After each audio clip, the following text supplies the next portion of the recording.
Assalamualaikum warahmatullahi wabarakatuh. Perkenalkan, nama saya Silvi Rohmati Aisyah dengan NIM 3320051, Prodi Tasawuf dan Psikoterapi, Fakultas Usuluddin Adab dan Dakwah IAIN Pekalongan. Di sini saya akan menjelaskan hasil analisis data lapangan yang bertema peran Thariqat dalam membangun kesehatan dan kebahagiaan. Thariqat merupakan basa dari ajaran pokok tasawuf yang berkembang pesat di Indonesia.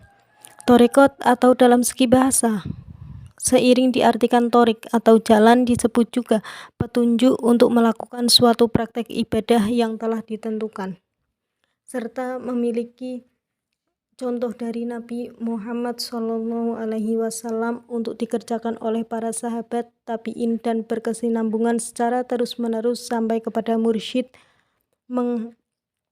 muqaddam atau guru yang bersambung sanadnya baik secara sanad keilmuan ataupun sanad penalkinan. Analisis data lapangan dari data 25 responden.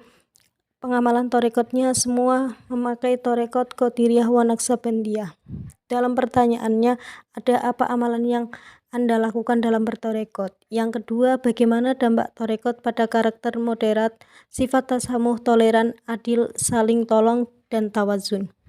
Pertanyaan yang ketiga, bagaimana dampak amalan thariqat pada jiwa cinta bangsa?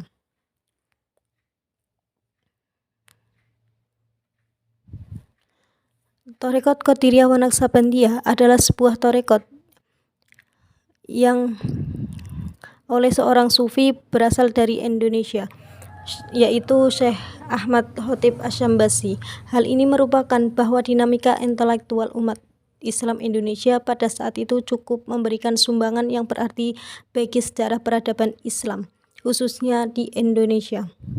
Kemunculan thariqat ini dalam sejarah sosial intelektual umat Islam Indonesia dapat dikatakan sebagai jawaban atas keresahan umat akan merebaknya ajaran wihda al-wujud yang lebih cenderung memiliki konotasi panteisme dan kurang menghargai syariat Islam. Jawaban ini bersifat moderat karena selain berpaham syariat, santris juga mengakomodasi kecenderungan mistis dan sufistis masyarakat Islam Indonesia. Pendiri thariqat baru ini adalah seorang syekh sufi besar yang saat itu menjadi imam Masjid Al-Haram di Mekah Al-Mukarramah, Syekh Ahmad Khatib Asy'ambasi Al-Jawi. Dia adalah ulama besar Nusantara yang tinggal sampai akhir hayatnya di Mekah. Syekh Ahmad Khatib Asy'ambasi adalah mursyid thariqah Qadiriyah. Syekh Ahmad Khatib memiliki banyak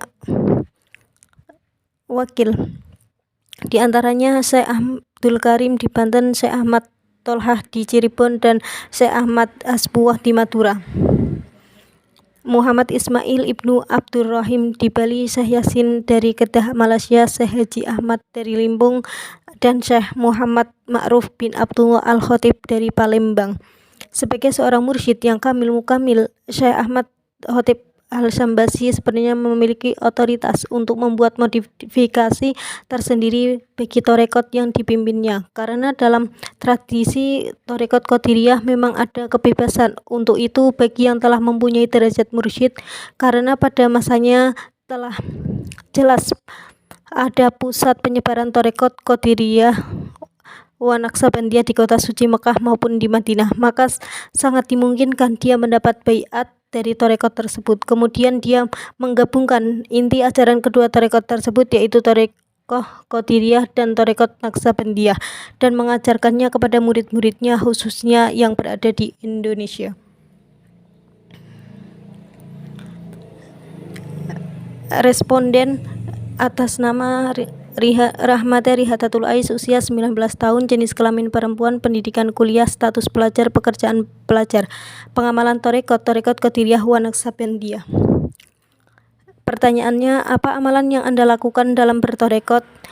yaitu dzikir harian. Bagaimana dampak tarekat pada karakter moderat, sifat tasamuh, toleran, adil, saling tolong, dan tawazun, meningkatkan sistem imun sehingga menjadi lebih baik. Bagaimana dampak amalan tarekat pada jiwa cinta bangsa, sangat berpengaruh.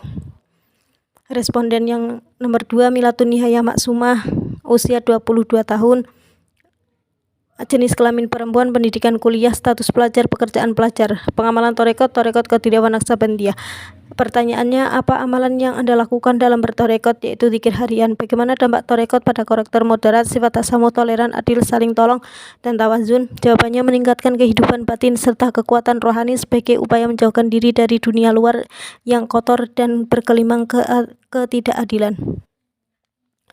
Pertanyaan ketiga, bagaimana dampak amalan tarekat pada jiwa cinta bangsa, meningkatkan semangat keagamaan umat Islam, dan memakmurkan majelis-majelis pengajian? Dan responden yang nomor 3 sampai responden yang terakhir, pengamalan tarekat semuanya memakai tarekat Qadiriyah Naqsabandiyah. Amalannya kebanyakan dzikir harian dan ada yang uzlah atau mengasingkan diri dari manusia yang ramai. Dari kesimpulannya, tarekat adalah pelaksanaan takwa dan segala sesuatu yang dapat mendekatkan kepada Allah, seperti usaha yang melewati berbagai jenjang dan makom, sehingga lahirlah sebagai macam aliran tarekat di Indonesia, diantaranya tarekat Naqsabandiyah, Qadiriyah, Tijaniyah, dan lain-lainnya. Masing-masing tarekat memiliki pendiri dan sejarah masing-masing. Demikian dari paparan kami, kurang lebihnya mohon maaf. Wassalamualaikum warahmatullahi wabarakatuh.